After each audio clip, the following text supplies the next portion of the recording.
জগদ্ধাত্রী পুজোতেও যে এত ভিড় হবে এটা তো আমি এক্সপেক্টই করিনি। তো নমস্কার, আমি প্রীতি। আপনাদের সবাইকে আমার একটা নতুন ব্লগে ওয়েলকাম। আমাদের কাছাকাছি অশোকনগর কল্যাণগড় এরিয়াতে এত সুন্দর জগদ্ধাত্রী পুজোর মেলা বসে, যেন ছোটোখাটো চন্দননগর। যদিও চন্দননগরকে হার মানাতে না পারলেও এবছর ঘুরে দেখলাম চন্দননগরের থেকে কিছু কম যায়নি। প্রথমেই নো এন্ট্রি করে দিয়েছে। এখানে বাচ্চা থেকে শুরু করে বড় সবাইকেই হেঁটে হেঁটে ঘুরতে হচ্ছে। প্যান্ডেলে ভিতরে ঢুকে দেখলাম এত ভিড় যেন পা রাখার জায়গা নেই। আমার মনে হচ্ছিল জগদ্ধাত্রী পুজো কম, এটা মেলা বেশি।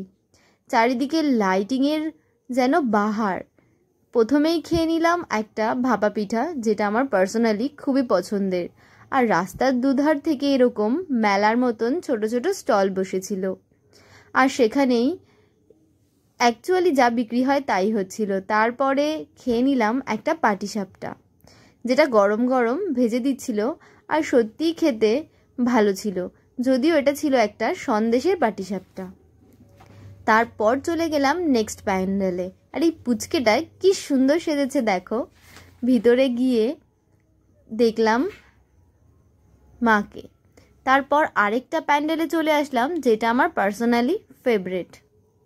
সেই প্যান্ডেলটায় মাকে যেন মনে হচ্ছে মা স্বয়ং নিজে দাঁড়িয়ে আছে। আর এই লাইটিংয়ের প্যান্ডেলটায় চারিদিক থেকে এই ছোট ছোট টুনির কাজ করে সাজিয়েছিল।